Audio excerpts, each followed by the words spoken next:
Did you know that Disney had a resort at Walt Disney World that was themed to Snow White and the Seven Dwarfs? Stay tuned to learn all about it. Hello everyone, I'm George Taylor from ImagiNERDing. Don't forget to subscribe to my channel and hit that notification bell so you can be updated whenever I release a new video about Disney history, theme parks, or Disney books. The golf resort was one of the first 3 Walt Disney World resorts.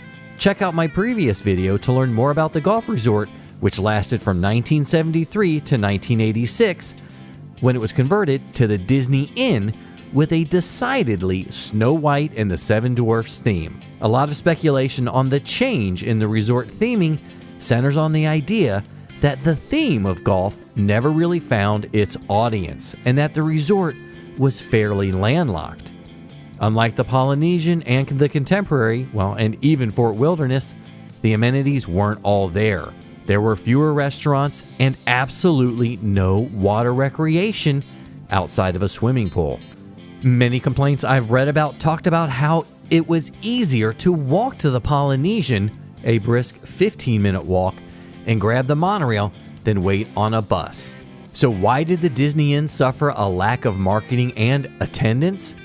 Did most golfers want to stay at the more family-friendly resorts and then travel to the golf resort/Disney Inn to hit the links?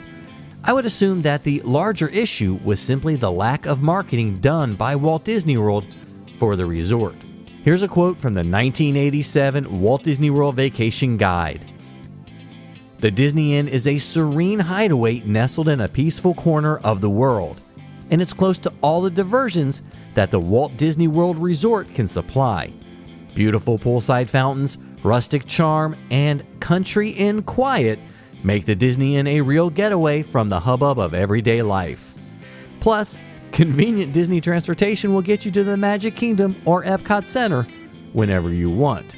The quote continues, "Enjoy tennis, jogging, swimming, sunbathing, golf on the palm and magnolia courses, a quiet walk along tree-lined paths, and good old rest and relaxation. When it's time for something mouth-watering, the garden gallery will satisfy with an impressive menu and a beautiful sunlit atmosphere.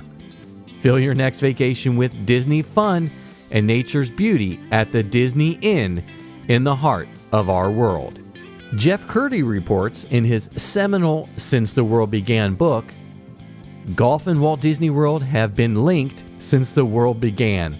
The Championship Palm and Magnolia golf courses, which have hosted the Walt Disney World Golf Classic since their opening in 1971, became the site of one of the most restful Walt Disney World resorts." Curdy continues, "Opened in December 1973, the golf resort was an intimate 125-room resort located off the monorail route but adjacent to the Magic Kingdom. Surrounded by the woods, lawns, and fields of the 2 golf courses, the resort had a lush and secluded appeal and an intimacy of service unlike any of the other resort properties. It's not surprising to learn that many of the Walt Disney Production, WED Enterprises, and Walt Disney Attractions executives were avid golfers. In February 1986, another 150 guest rooms were added to the resort, and its name was changed to the Disney Inn, because research revealed that many guests thought that the resort was a golfers-only retreat." Jeff also notes that Shades of Green is open only to active, retired, and reserve members of the armed services and civilian employees of the military. The Army runs similar hotels in South Korea, Germany, and Hawaii, but Shades of Green is the first such operation in the continental United States. It is staged by non-Disney civilians and is self-supporting. In 1989, there was a remodel of the resort. Dividers were added to separate the sleeping area from the seating area, which featured a sofa and table. The 1989 Steve Birnbaum's Guide to Walt Disney World describes the room as so. There's a quilt on each bed, the furniture is light oak, and floral accents add to the basic countrified feeling. The Disney Inn also has a pleasantly relaxed atmosphere, more akin to that of the villas at the Disney Village Resort. But the Disney Inn is considerably more convenient to the main activities of Walt Disney World. Buses make the short trip between the Disney Inn, the Polynesian Village Resort, and the Transportation and Ticket Center every 15 minutes. The Garden Gallery restaurant was described as one of the most pleasant spots at Walt Disney World for a meal. Birnbaum's guide also mentions that many Disney executives frequent the Garden Gallery for lunch because even when the crowds at the other resorts are heavy, the Garden Gallery will still be quiet. The menu focused on American cuisine. Fresh seafood and vegetables were prepared with a very light sauce. Breakfast was an all-you-can-eat buffet. Lunch featured a salad bar and individual menu selections. The dinner menu had several fresh seafood selections, plus beef, veal, and fowl. There was a seafood bar with oysters, shrimp, and crab claw. The Sand Trap was a poolside snack bar for drinks, sandwiches, hot dogs, and chips. Early morning coffee, cereal, and Danish were also available.